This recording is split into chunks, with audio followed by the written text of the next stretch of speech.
Sadashiva Samarambam Shankaracharya Madhyamam Asmadacharya Paryantam Vande Guru Paramparam Ishvaro Guratmeti Motiveda Vibhagine Vyomabda Vyapta Dehaya Dakshinamurtaye Namaha Sarva Vedanta Siddhanta Gocharam Tamagocharam Govindam Paramanandam Satguru Pranatoshmaham Om Om Shanti Shanti Shanti Om Namaste.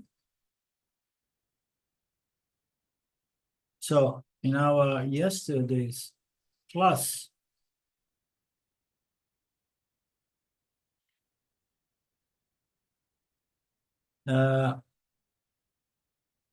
we just arrived at the mantra 1.7, huh? Okay.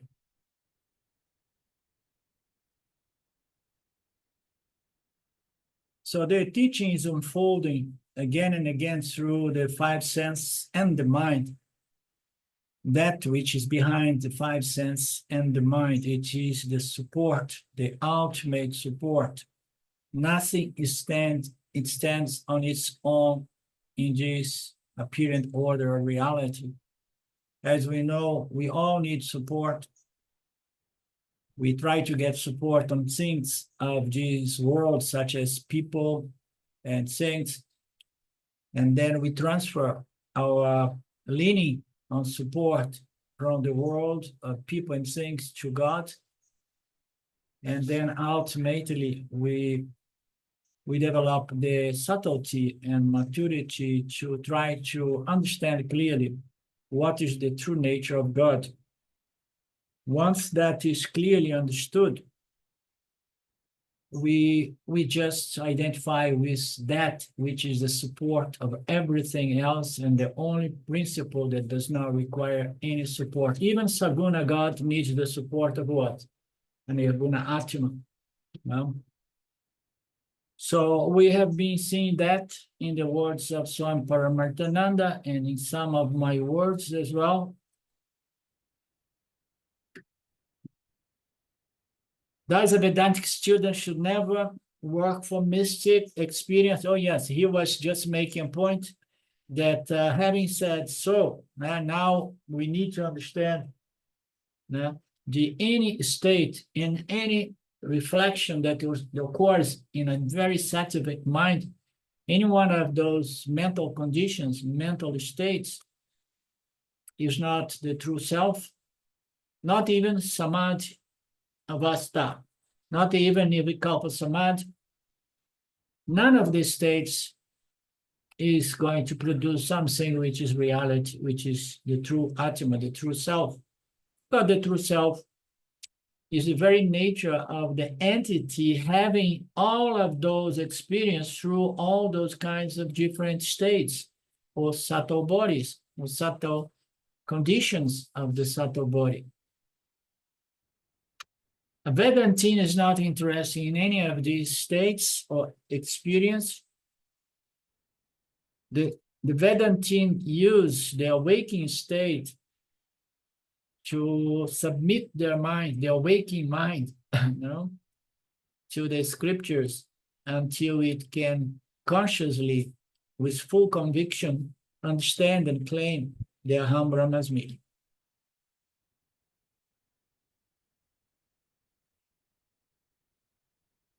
So the mantra,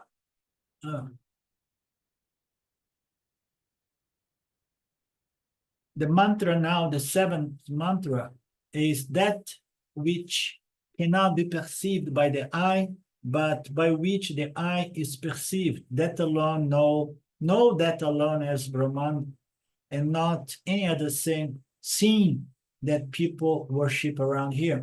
So people see symbols of gods, and they put all their worship, and their eyes can see those images, those pictures, those sculptures, those mountains, so many different symbols of God. And the Keno say that the eyes cannot perceive the real atma, the real God, the real Brahman. But Brahman is that which concedes the vision to the eye so that the eye can see all these symbols and can see the material world again described. Described? Described? Are you trying to say described? No, no. When we see the material world, we can see that God is behind everything, sustaining, permeating, and everything an expression of God. But we can see it just as namarupas, and then we see the world, but we are missing, the vision, the Vishvarupa, Darshana, the vision that God is sustaining, the Saguna God is sustaining everything, So the eye, the physical eye can see this, yeah?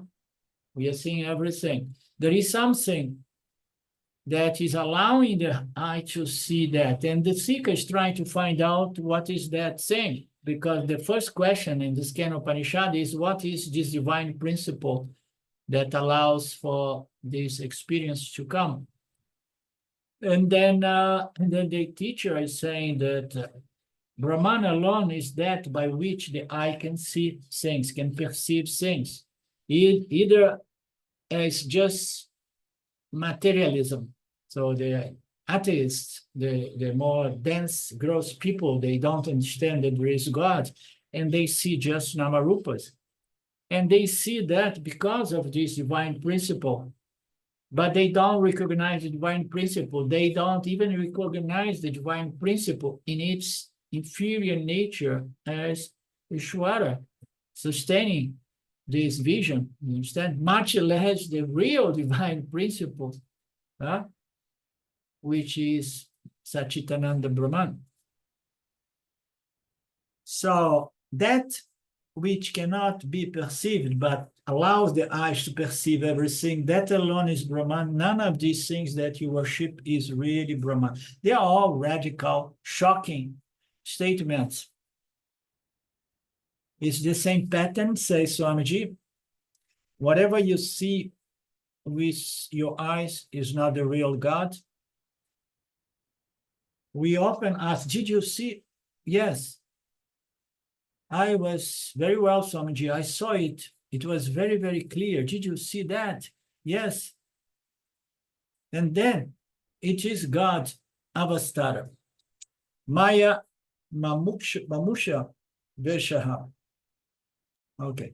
He saw the shoulder. He saw, these are a part of those epiphanies by which people claim to have seen God, some aspects of God or the deity in this text, Kamba Ramayana. The descriptions of God are also fantastic, beautiful. In that scripture or another scripture, Pauranikas, they do spend a lot of time describing these visions of God. In Karma Kanda and Vipassana Kanda, we require, it is required so that we will get attached to an Ishta Devata. So in the Vedic culture, you need to somehow bring God into your life as an object of worship and an object of Vipassana. So you try to understand this relationship. What is this creator? And since the creator is so subtle, is so vast, is so infinite, in the beginning, I need an Ishta Devata, okay? Because I don't have the capability, intellectual finesse to understand God as the manifestation of all forms and colors in the universe, much less God as the intelligence sustaining this apparent order, much less to understand that this is just an apparent order. The only reality is the consciousness of the observer observing this physical material and inner world of thought, feelings, and emotions. So at the beginning, we need to not only bring God into our equation, following the model of the Vedic teachings, but we need to choose a symbol for the sake of our Vipassana and our Karma Yoga, in which devotion is the goal to be developed. So it is required in the Vedic process that I get attached to an Ishta Devata. He says, getting attached to the Ishta Veda is a good beginning. It's good because it's going to deflect the attention from the world of things, people, events, and circumstances to the Creator, okay? Represents as my Ishta Devata. It's going to loosen my hooks and attachments and dependence on everything which belongs to the samsara world of namarupas. They say remove, you have to get something, adyaropa, so to remove something. And then once you remove that piece of, let's say, unsophistication or rudeness or very, very gross ignorance, and then you use that and then you throw that away. Okay, so you need to get attached to a Ishta Devata. Why so? Because I need to purify, and then once I have reached a certain level of maturity, and then I no longer need my Ishta Devata. Now I can develop the understanding of God in its cosmic nature, manifest as the entire cosmos, and furthermore as the intelligence holding the cosmos, intelligent and precisely structured. So he's saying here that attachment to the Istadeva is good. It's going to help us to detach from the world, like Swami Shimaya used to say. The entire process is detaching from anatma, detaching from the world, and attaching to God. Why he was going to say that? Because if you detach from the world and do not attach to anything, you're going to become a zombie, like these people. There is nobody here, there is no world, and so on. You have to detach and attach until you have nowhere to attach, because you came to the end of the game, and then you just recognize your true nature, and it's that which is beyond attachments and detachments. They say remove a thorn. Yeah. How you spell this word, please? It's really Thorn. So it's misspelled here, but that's why I'm confused. Yeah.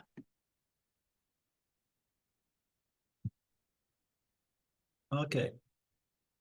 They say remove the thorn with another thorn. You use God as an Ishta Devata to go out of the attachment to the AI God. They are creating now an AI God, that an AI religion, just imagine, So you detach from the entire, anatma world. And then in the end, you're going to attach to your very true nature as Brahman, Satchitananda Brahman, which means one without a second. If there is no duality, there is one without a second. There is no coming together or separate. Attachment, detachment is not possible when you realize that there is only one principle, one reality, and I am that.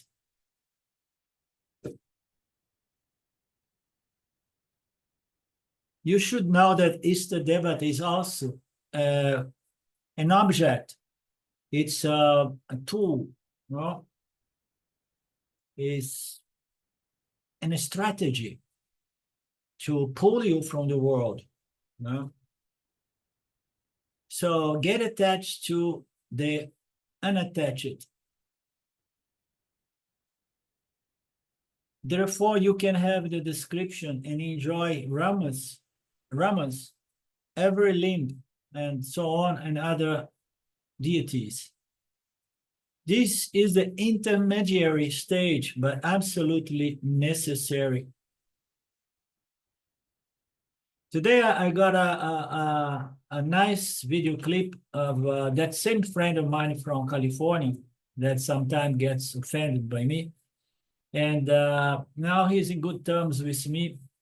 And he sent me a video clip, very nicely done with good ears, because he is inspired a little bit. He's inspired by many fragments of things here and there.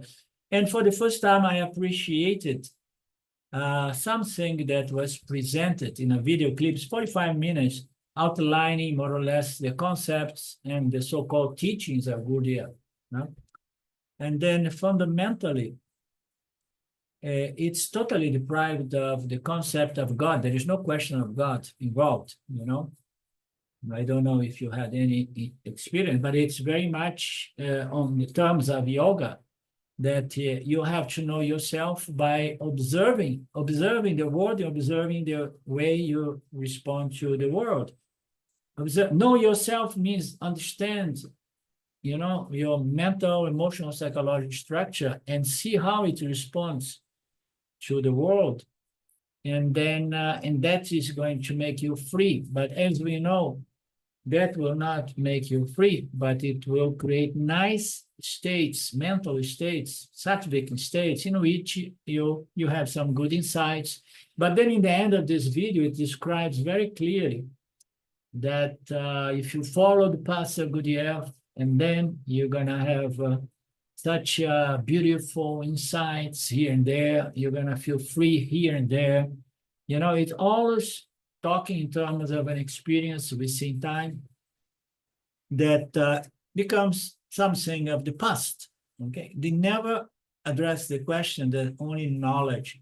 It's all about trying to know yourself under this confusion, yeah? Because you superimpose the body-mind complex into the self, and you want to understand yourself. You want to have knowledge of yourself, but you are believing that yourself is the mind. You understand? And then you observe the mind, observe Jesus, observe that. You become aware, and then you awaken, you know? And everything is described experimentally, and everything is described as an experience that come and go.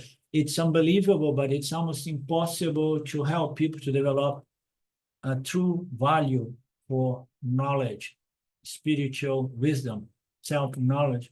Nobody's interested. So you can, you use God. Therefore, you can have the description and enjoy any one of these deities. This is the intermediary stage, but that cannot be the ultimate stage. That is all the Upanishad says. What you see is not really God. No? None of these deities are the real God. The creator is not the real God, because the real God must stand in reality and must not depend on any other principle. This creator is just an apparent creator. That's why here Swamiji comes to the words of Ramana Maharaj, in which he says shockingly, just imagine the mind of all those devotees when Ramana said that. That's why Ramana Maharaj said in one of his darshanas, God is your mental projection. Wow. This God that you worship is your mental projection. You want things of this world. You project a deity, a God, and then you try to get friendly with this deity so that you can get what you want. You understand? People do that with God, do that with gurus, with false gurus, and whatnot. They want things and they associate to some principle. It's all projection. There are only the scriptures that must never be compromised, distorted, or changed, or mixed up with some anathema things that says what it says. You know, the only God is you in your true nature. You know, and how this universe came into place. And then Upanishad said, what universe? Huh? What universe? So, well, did all this Namaru? I mean, there is only gold. I don't see any ornaments. My vision is that there is only gold. You know, my vision is in this field of Namarupa, there is only consciousness, and God is consciousness. No? So, therefore, Ramana says, this God that you guys worship is just your mental projection. I can just imagine. Most probably they have added and removed that from the books of Ramana. According to Ramji, many things were added and removed from the books along the decades because several things were not good for getting donations, to attracting people.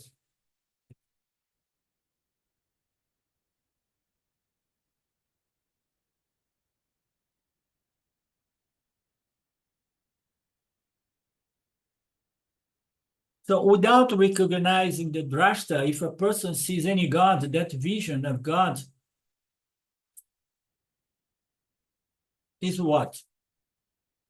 It's just a projection. The person is missing that there is no God other than the consciousness, the observer. The consciousness behind the observer is the only God. Therefore, Ishvara Darshana is what? Abiding in your true nature is the only way you can have non-dual devotion and non-dual darshana with Brahman. You need to abide on your true nature, and then you know that you abide in your nature as Brahman, as God, as consciousness, the real God, you know. And then you have this Brahman Darshana. The vision of Brahmana is not that you see Brahmana anywhere, it is you see the entire cosmos from the standpoint, I abide in Brahman as Brahman. This is the Vedantic vision, the Vedantic Darshan. The Vedanta Darshan is just a vision of reality from the standpoint of reality. The vision of reality from the standpoint of there is only Brahman, there is only consciousness, and this is just a reflection or projection. This is the vision, but you need to stand in consciousness as consciousness. The problem with the people of the Ramana ashram, the Ramana followers, is that they present this to them, this teaching. They were present with this teaching in the beginning itself. They try to discourage the people of the ashram.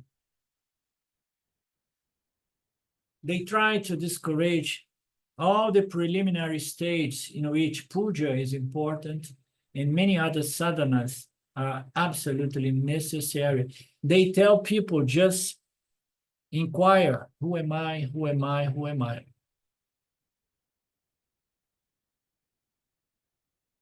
Lynn, are you still with us?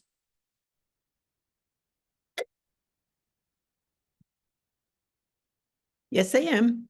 Okay. So I have been a few times there in the ashram. And I was wondering when I read this passage, because what I found there is that the devotion is so dense there. You can almost slice the energy of devotion around Tiruvanamalai, around the ashram. And that everybody is devoted either to the image, the symbol called Ramana, or the symbol called Arunachala, the mountain. Now, so there is this energy of devotion, which Ramana says like very clear. It's just a projection, you know. You are projecting a divine being in the mountain. You are projecting a divine being in me, the same way you project a divine God, you know, in Krishna's body and Brahma and so on. It's all a projection. So just imagine those days on the 40s or 30s when Ramana was already talking, let's say 1930 something. And then he came out of the silence, and he had said enough things there that brought him to say, hey, all these worship symbols, this is just a projection, it's not the real thing. Find out, the real God by inquiring, who am I, who am I, who am I? Because that's how it somehow, the reality was revealed to him, So suppose that he said that. I often say that Ramana was a man of few words, and his message was more often than not telegraphic, and it needed to be decrypted, So, and then the people around the ashram, just imagine them going around and say, okay, now we got the direct instruction, the instruction direct from the Swami. You have to ask, who am I, who am I, who am I? I don't believe that he told people. Here and there he'll say, find out who you are, find out who you are, ask, who am I? Who is this I? As we know, only highly qualified people are going to be benefited by that instruction. And that's why Ramana was never a really Upanishad teacher, although he wrote some beautiful verse that was somehow incorporated in the teachings of Vedanta. So this teaching should never be presented at the first stage in an ambient environment there in which everybody is just craving for devotion to a symbol of God, such as the mountain or such as the physical body of the Guru. The Jnana Yoga is the highest level. When I tell people, such as this friend of mine, that Upanishad teachings and Vedanta teachings the highest level of spirituality. Of course, he believes that I'm fanatic and that I'm missing on so many other important teachings, But never mind, this is the highest teaching, the highest level. And until you can discover the true nature of the observer as Ishvara, as Brahman, you require what? You require those symbols, those Ishtadevatas. So let the people just be a devotee of Arunachala. Let the people be a devotee of the physical name, the form and name, Namarupa of Ramana. There is no problem about that until they grow. But how are you going to convey all of that if you have a huge vasana for silence like Ramana? You understand? You're never going to explain the subtleties, the importance of this, what you can get with this, and from which point you have to let go of all of that and do an inquiry in the light of the teachings, of complete body of teachings that helps you to realize that you are limitless conscious existence, Brahman. For that, you need a teaching, a complete teaching, to go about saying, who am I, who am I, who am I? I did that for about 10 years. And it was okay. And then Zagadat would just say, I am that, I am. I am, aham. You go around doing all of that. And you need to be so persistent that somehow, intuitively, you understand, at least partially you understand that all this gossip that you are consciousness and everything is consciousness somehow makes sense to you, okay? Intuitively you see, oh yes, now I got it. Yeah, now I understood, I am consciousness. So what? I am consciousness. What is consciousness? What it means to be consciousness, Like James used to play around this topic, saying, suppose you're a devotee of Ramana Maharaj for 20 years and you have been doing, who am I, who am I, who am I? And one day comes a voice, an image, a huge vision of God appears there, howsoever body it appears to be, and it says, you are limitless, infinite, conscious existence of non-dual nature. What are you going to do with that, Mark?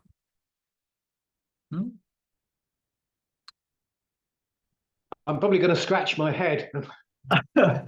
You say, okay, great. Now I got, let me write it down. Okay. Now I got it. This is what I am. Okay. Yeah. Either not do anything.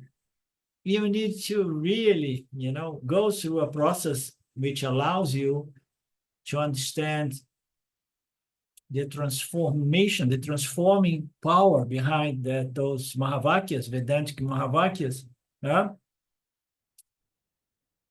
So here Swami says that the problem is that they are doing, who am I? But that may be, it was an instruction on the 30s and 40s or 50s when he left his body.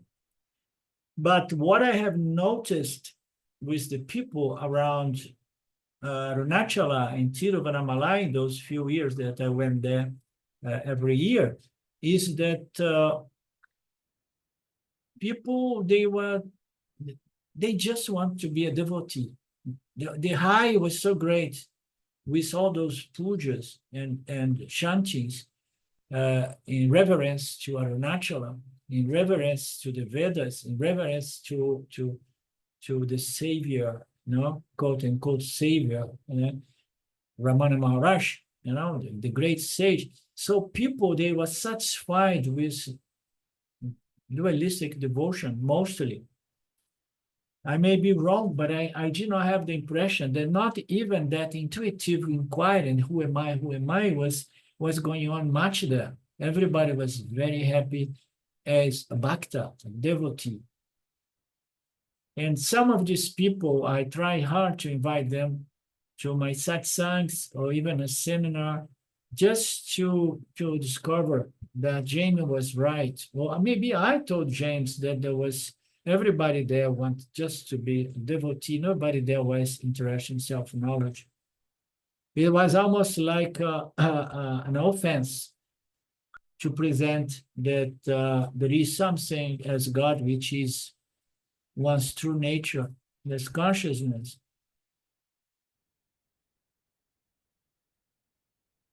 Therefore, never criticize people.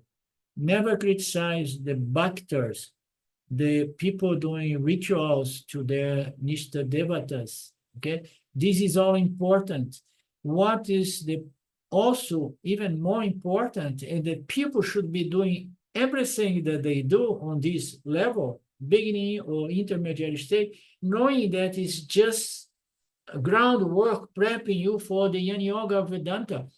If you have things in proper perspective, you are good to go.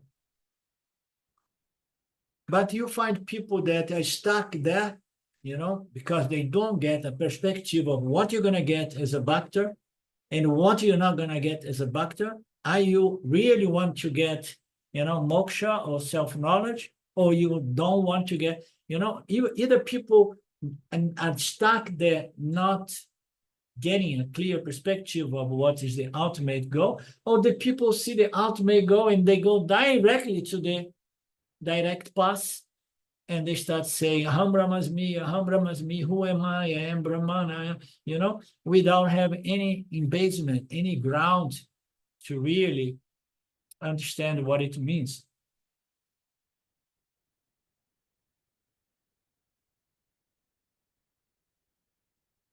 And then so I'm here, and he says something. Our own students here, after decades studying with me, they see sometimes some students who are still doing puja to their Ishta Devatas. And they challenge these people, say, why are you still doing puja? You are students now as Swamiji. So I request my students, if you feel that you have transcended puja, if you feel that you are in Nididhyasana, good to go, good for you, current, continue, but never mock or criticize my other students. The first virtue in Vedanta is amanitvam, be humble, humility, humbleness. Never, never look down upon anyone. Therefore, that Brahman which one cannot see with the eyes, with which one is aware of the eyes themselves. So we see the eyes through what? The eye of the eye. I see the eye through my conscious, no, experience and knowledge of the eye. I don't see it physically, but I see it intellectually, and I can understand that I see it because my eyes are blessed by the subtle body, which is blessed by consciousness, nirguna consciousness, the only God, the only reality there is. Everything is about Mahavakya mantras here. And that brings us to the next verse. That which cannot be heard by the ear, but by which the hearing is perceived, that alone know as the true God, the true Brahman, and not what people are worshiping here and there.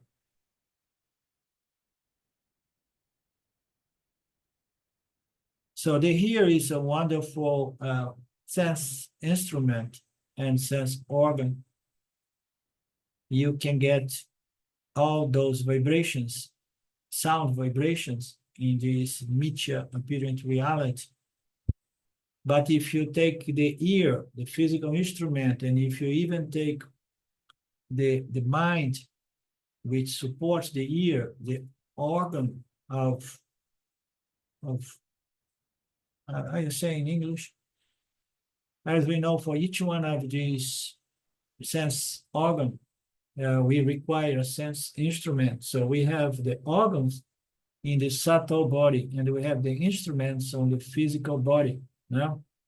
So there is something behind the sense organs and the sense instruments, and this is consciousness, which is the ear of the ears, and the eye of the eyes, that by which the hearing is perceived.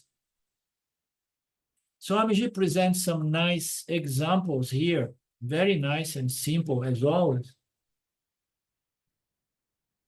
As we know, the eyes cannot be objectified, meaning to say you cannot see it physically. And the eyes cannot objectify Brahman either. So the ears, likewise, cannot be objectified through the ears. So this ear cannot really objectify and say, my ears are okay. You understand? The ears cannot be heard, because of which alone the ears themselves are known and functioning, or as non-functioning. There is something which is the ear of the ear, not consciousness. The subtle body has those organs that are going to know whether my ear is in good functioning or not, okay? So Silvia says that I don't hear well, you don't hear well, and then she gives an indication that my ear is not so good. So there is something that allows me to see that I see less and I hear less, okay? So the ears themselves are known to that principle, no? And that principle can be break down in two levels. One is the mind, the subtle organ of hearing, which belongs to the mind, is going to know whether your hearing is good or not. But as we know, the subtle body is blessed by consciousness, without which there is no question of hearing or not hearing anything. Right, Lynn?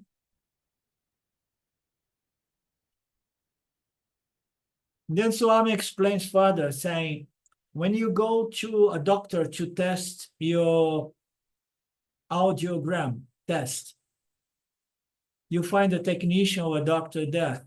he will never know whether you can hear or you cannot hear, and how much you are hearing.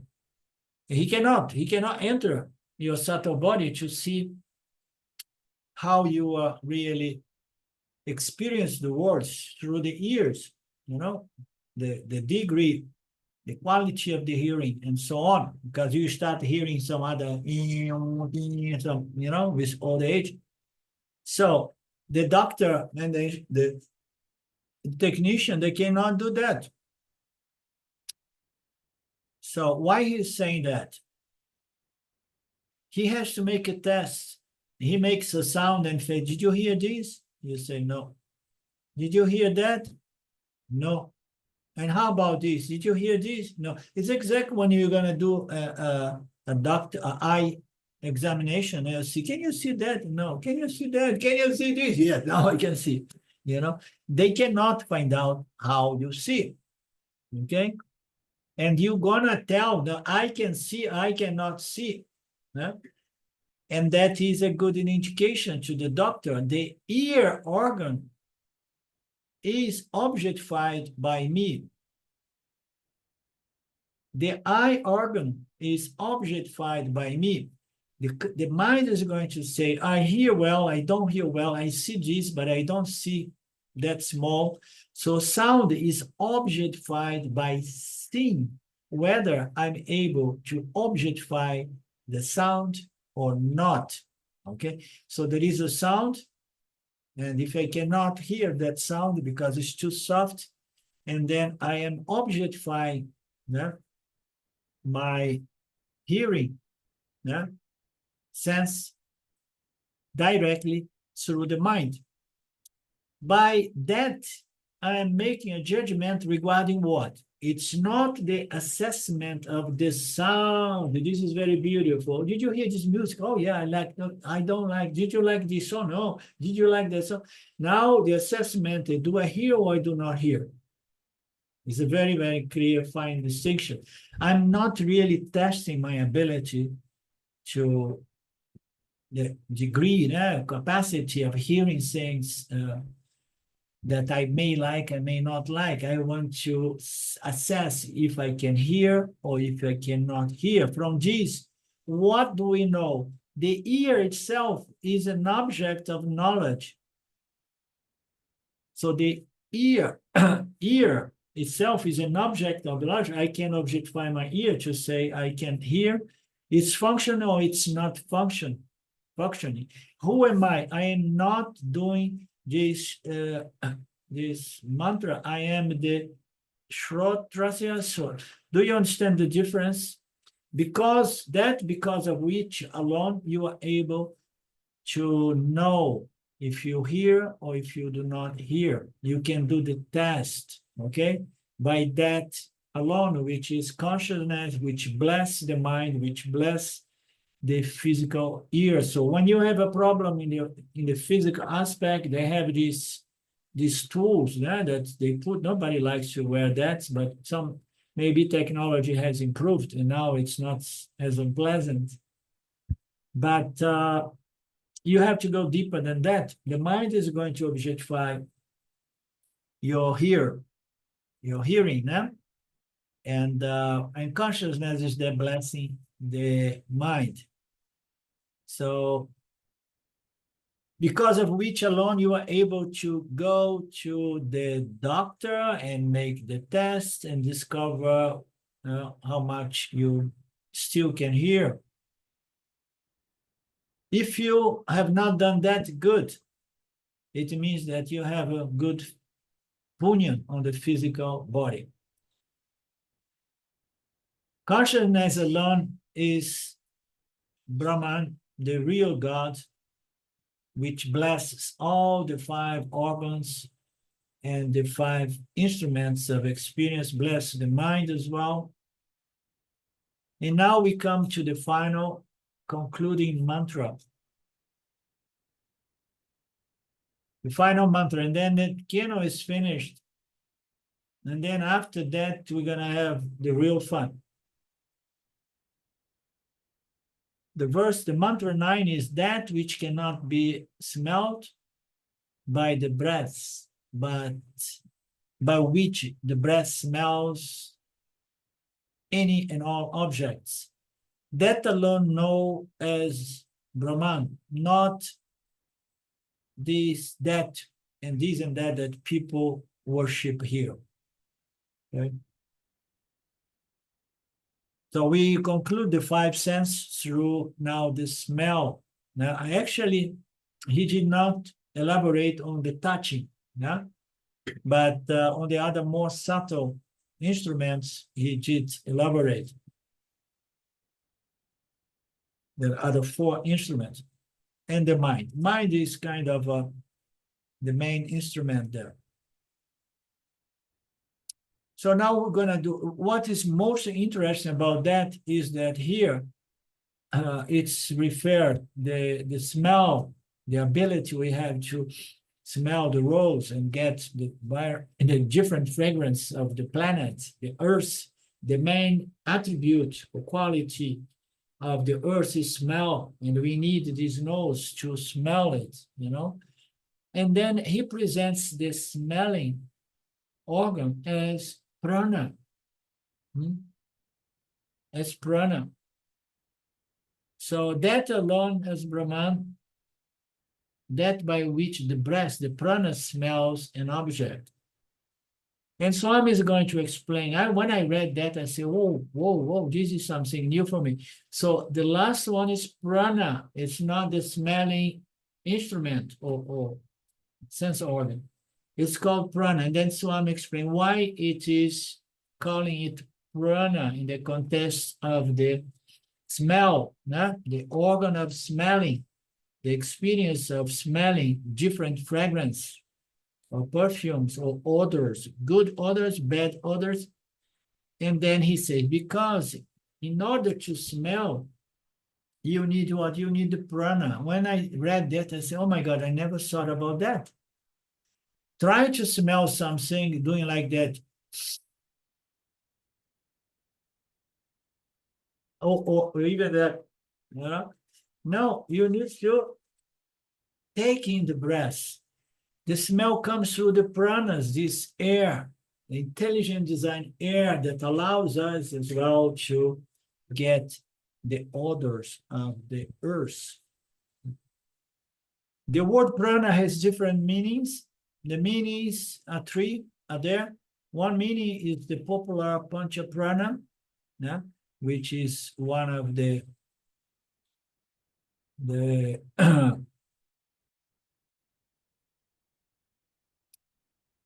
five koshas. One of the koshas. The second meaning is any one of the sense organs. Sometimes is presented as pranas. The sense organs are there, and they are coordinated by intelligent airs in any case. It's attached to that. And you see that in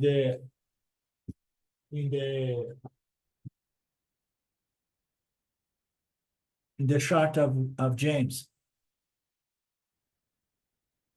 And then he says, and the third meaning of prana is the smelling organ, otherwise called grana pranaha.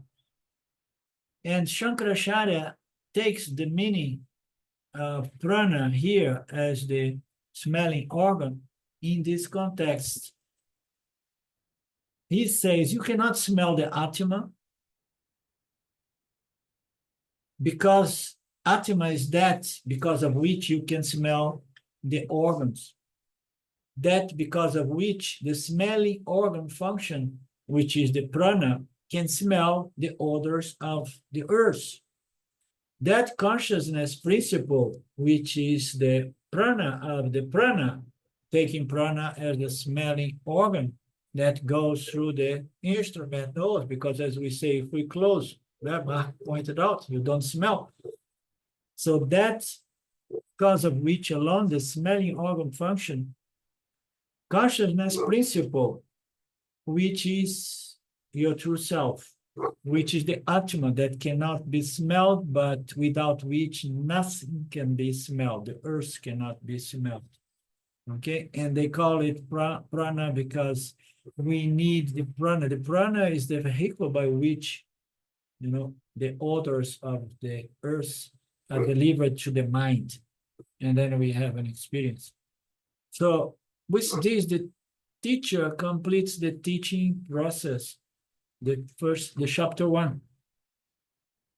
Until now, the student can be relaxed because he's only doing Shravana. I found this passage so interesting.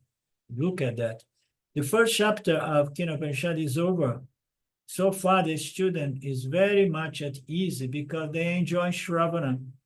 He's passive. Shravana is good. You are just listening. Sometimes you space out, but nobody's going to notice, and nobody's going to challenge if you have a nap as well. But from the second chapter on, the student is going to be a little bit challenged. Why? Because the teacher is going to begin conducting tests. When I read this, I began reading this, I said, oh my God, how amazing. I don't know why I began doing that already a few years ago with my Brazilian group. I began Shravana, and then with the Shravana, I invite people to participate so that they can tell their understanding and I can correct them or not. This is a sort of test. But the moment that you introduce that, you may make some discomfort because most people, they don't want to be tested, especially among other people, in the presence of other people, much less when you know that those videos are going to go into the web. So this is one of the reasons my Brazilian group shrank as well, because I started doing too much. You understand? And most people, and then not only, people do not open their camera, and then I call them by seeing the name. And then I pull their leg as well. Maybe I'm trying to destroy my Sangha and so that I can retire. Okay. And then she said, but don't worry, with me, Swamiji says, you can be very comfortably coming every class and say, I'm a very, very, very considerate teacher. I do not give any test to my students. Whether you understand or not, you are coming and going. In fact, some people ask, Swamiji, how do you know if your students are understanding the teachings, if they are really assimilating it? So the most precise question is, let's leave it all to Ishwara. Understand? Let's leave it to Ishwara. Whether the students are growing or not, the teacher does not need to create discomfort, and the teacher does not need to know because Ishwara knows, But there is something in the dynamics of inviting people to do manana during the class and to a certain extent nididhyasana during the class that accelerates the process. But meanwhile, on the other hand, the downside is that it makes some people uncomfortable. But some people has been asking Swamiji, so you don't know if people are assimilating self-knowledge, so why don't you do some tests, ask questions? And then Swami says, in fact, I used to do that in the beginning days of my teaching classes because I had less number of students. I had a small group. I used to give tests. And then I used to correct their notes.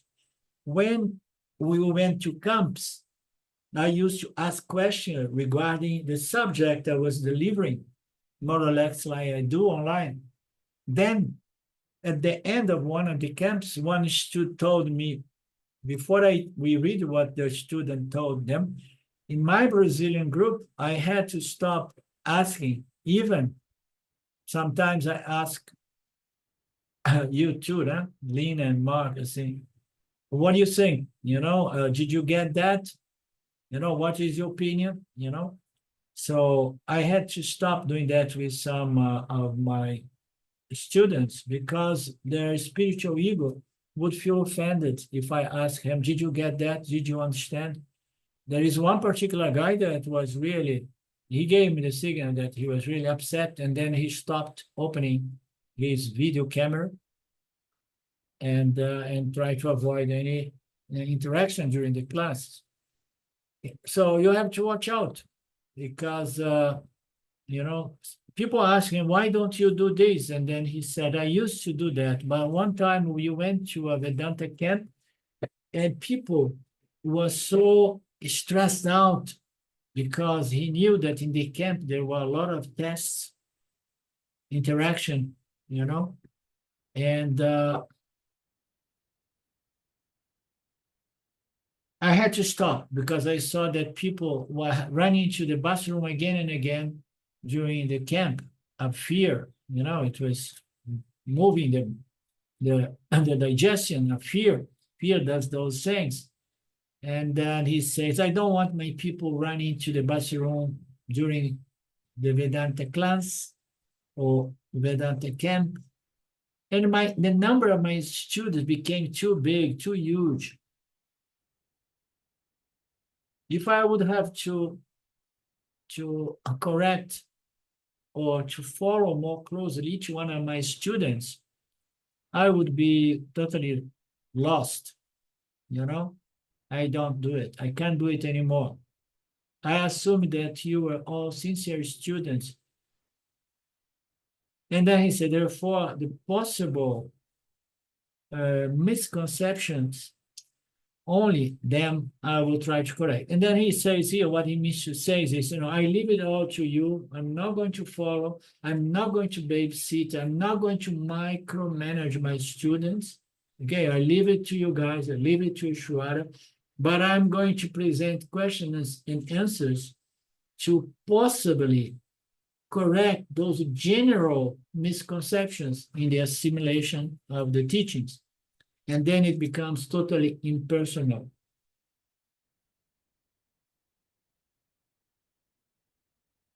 But in the old days of the Upanishad Gurukula, the teacher regularly, beautiful, also present the tradition here. I was so happy because I have been doing that without ever knowing if, it's very interesting. When you're in harmony with the teachings, you know confidently that you are following the tradition. You are not doing anything unreasonable. And you don't need anybody to validate and say, you must do this way, that way. No, it is every teacher goes spontaneously, doing things with a sense that this is totally in conformity with the tradition. Yeah? So in the old days, thousands of years back, in the beginning of times, the guru used to present tests to the students. The students at the time were resident students. The guru was so close related to the student that would more closely observe whether the teaching was transformed the student or not. So this is also beautiful. Unless you are very, very close to people, you can tell whether the person is assimilating and having this teaching transform his personality. Because you're observing what are their attitudes, words, and deeds, because you are just closely relate to them. So otherwise you are left to see what they say here and there.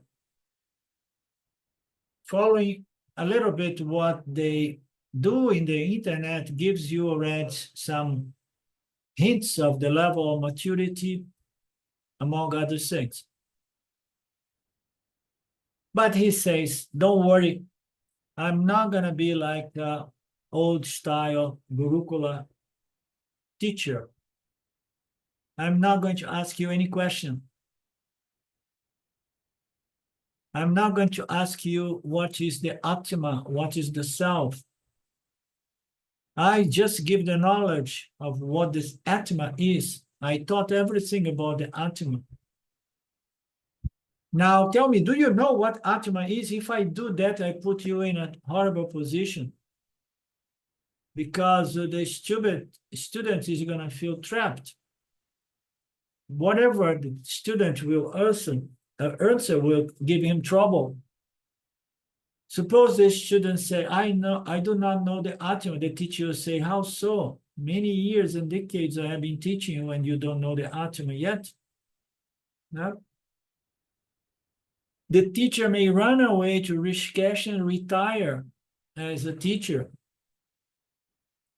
But suppose the student says, I know the atma.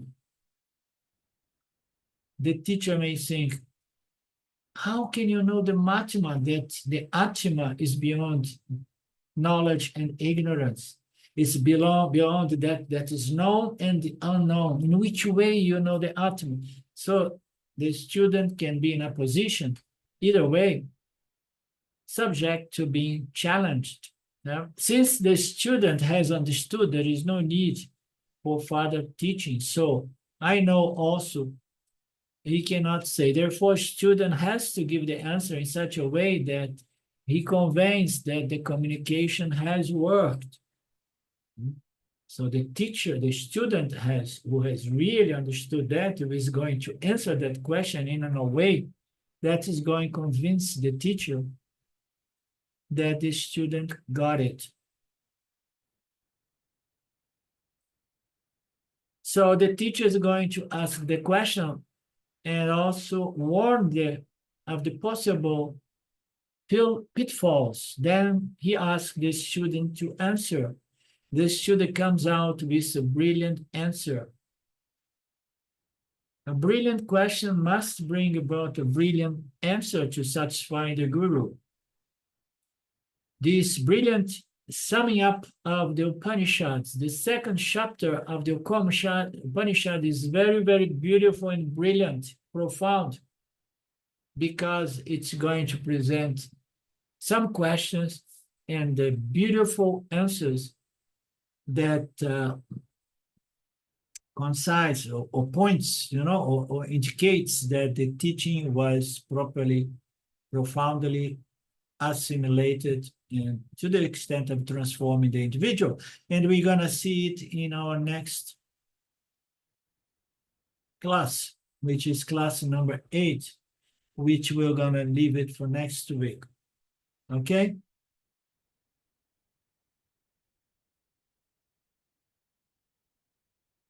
Anything else? Any comments?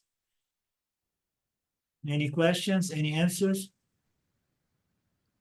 I have a question, I guess.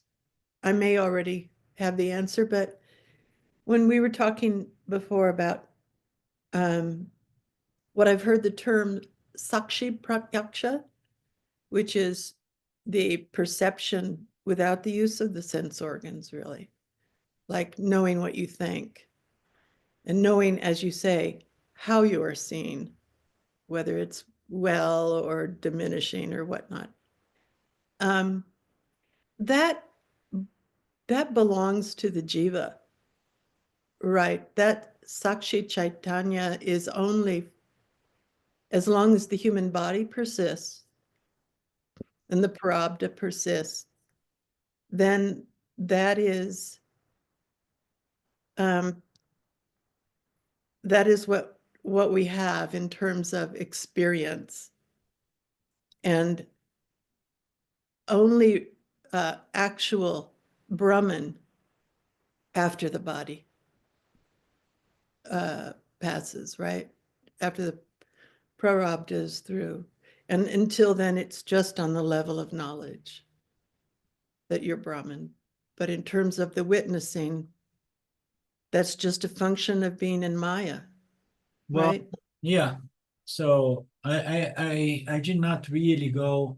A lot of the time I read it and I don't want to decode all the Sanskrit, but I get the sense of what's being presented. Okay. So, and Yeah. the father clarified that there is such a thing as the witnessing consciousness, okay? And then the witnessing, experiencing, knowing consciousness. So the subtle body, okay, the subtle body, which is the mind, can see whether the ear is hearing or not without using the ears, okay? It's something much subtler, okay? The subtle body will tell my eyes are seeing badly lately or not bad. The mind is a deeper, more subtle seer. That is the witnessing consciousness manifest as the body-mind sense complex. So the body-mind complex, I like to introduce the third element, body-mind sense organs complex. So this body-mind is what constitutes a jiva, which is an individual soul. Yeah? So just take the example that you leave your body and you are set to go to a locker, and there as well you experience duality and so on, but you don't have your physical instruments. Yeah. So you experience, but you don't have your physical body, and but you're going to somehow with a different body experience in the subtle world of objects. So the mind, when it's attached to the body and has the instrument to interact with this physical vyavaharika, and then we have consciousness, which is the eye of the eye, the ear of the ear, which is the witnessing principle, witnessing consciousness, which is not an experience knowing entity, but it blesses this chit of Brahman to the subtle body, and the subtle body must be connected to a physical body so that can experience through the five senses, and then the subtle body. And therefore, there is a huge confusion between human consciousness or the mind, the experience witnessing principle, and the true witnessing principle, which is not under the line of Maya, so to speak. Understand? It's not part of Mithya. So we have consciousness and we have the mind.